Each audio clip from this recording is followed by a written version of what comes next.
এখন আমরা কিছু আলোচনা করিব লতিফায়ে নফসকে কন্ট্রোল করার এক হাকিকি উপায় সম্পর্কে সঠিক দলিল প্রমাণ সহ সম্পূর্ণ আধ্যাত্মিক দৃষ্টি অনুসারে এবং দেহতত্ত্বের হিসাব অনুযায়ী আমাদের আজকের পর্বে কিছু আলোচনা করা হইবে।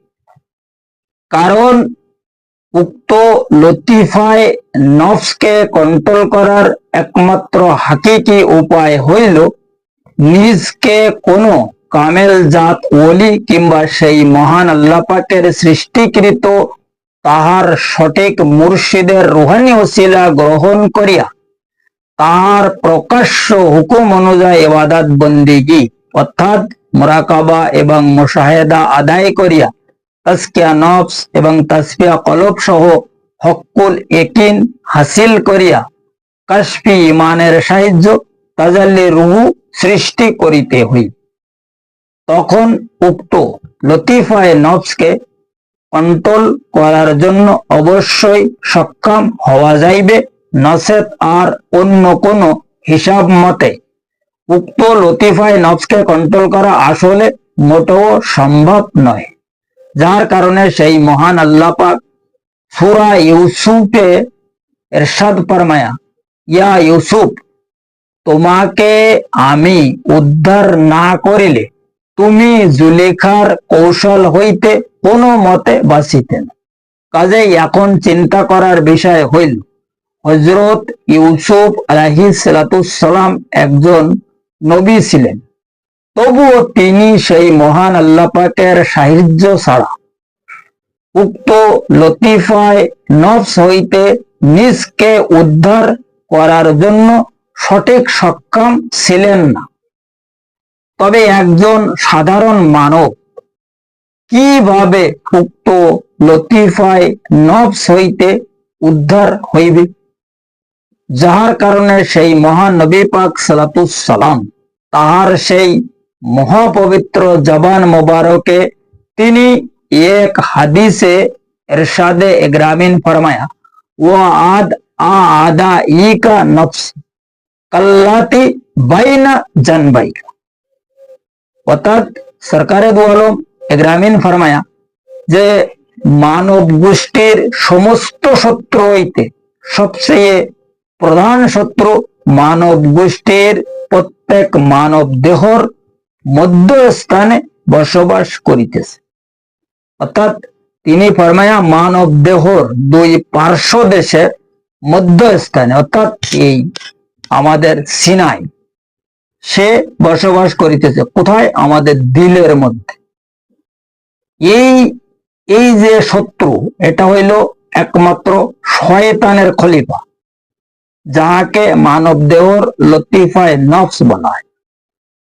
এই শত্রুকে যতক্ষণ পর্যন্ত কন্ট্রোল করার ক্ষমতা না হইবে, আর এই ক্ষমতা অর্জন করার জন্য সেই মহান বারে এলাহির সাহায্যের অবশ্যই দরকার হইবে, এবং তার সাহায্য নেওয়ার জন্য তাহার যে সমস্ত মনোনয়ন প্রাপ্ত নায়েব তাহাদের সাহায্য গ্রহণ করিতে হইবে।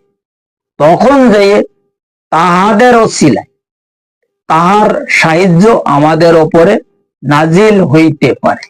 আর সেই সময় লতিফায়ে নফসকে কন্ট্রোল করার এক হাকিকি উপায় আমরা খুঁজে বাহির করিতে সক্ষম হই।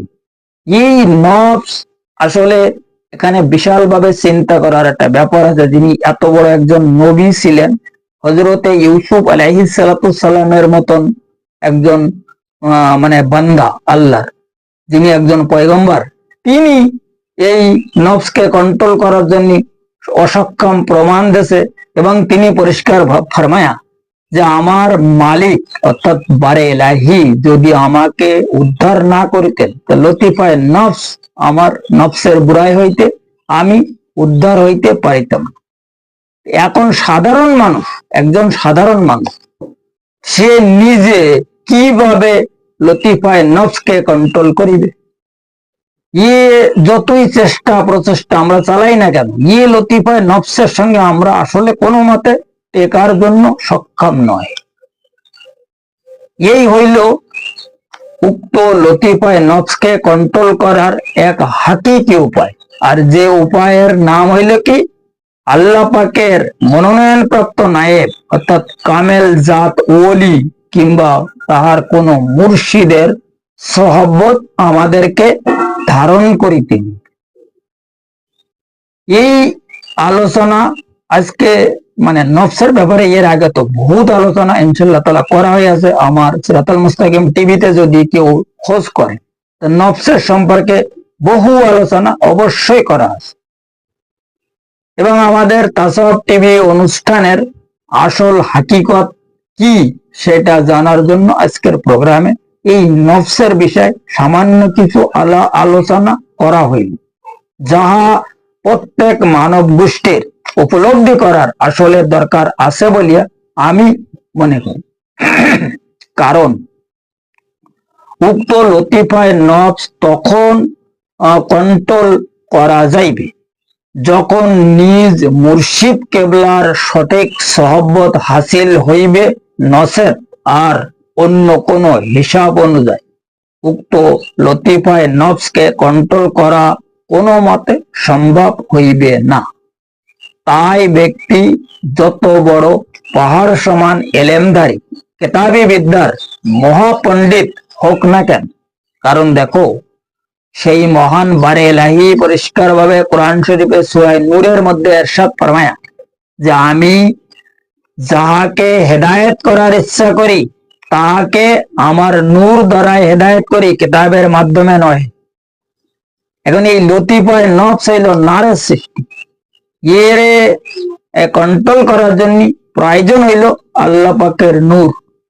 যখন তাহার নূর হাসিল করা যাইবে তখন নফস আপনা আপ কন্ট্রোল হয়ে যাবে। আর আল্লাহর সাহায্য সেইটা যেটাকে আমরা তাহার অনুগ্রহ মোবারক বলি। এই সাহায্য গ্রহণ করার জন্য তাহার যে সমস্ত নায়েব আছে, যে ব্যাপারে তিনি ফরমায়া ওমাই ইউদলিল ফালান তাজিদালা ওলিয়াম মুর্শিদা, এই ওলি মুর্শিদের সহবত আমাদেরকে ধারণ করিতে হইবে। তখন যেয়ে উক্ত লতিফায় নফসের সঙ্গে আমরা কোন রকমের জিহাদ করার জন্য সক্ষম হইব, নহে নসেত আর এই নফসের সঙ্গে জিহাদ যুদ্ধ করা আমাদের পক্ষে মোটেও সম্ভব হবে না। নফসের তাজকিয়া, কলবের তাজকিয়া, হকুল একিন, কাশফি ইমান এবং তাজাল্লি রুহু সৃষ্টি করা কত সহজ ব্যাপার না, এই বড় কঠিন ব্যাপার। যাই হোক, আজকের আলোচনা এই পর্যন্ত রাখা হইল।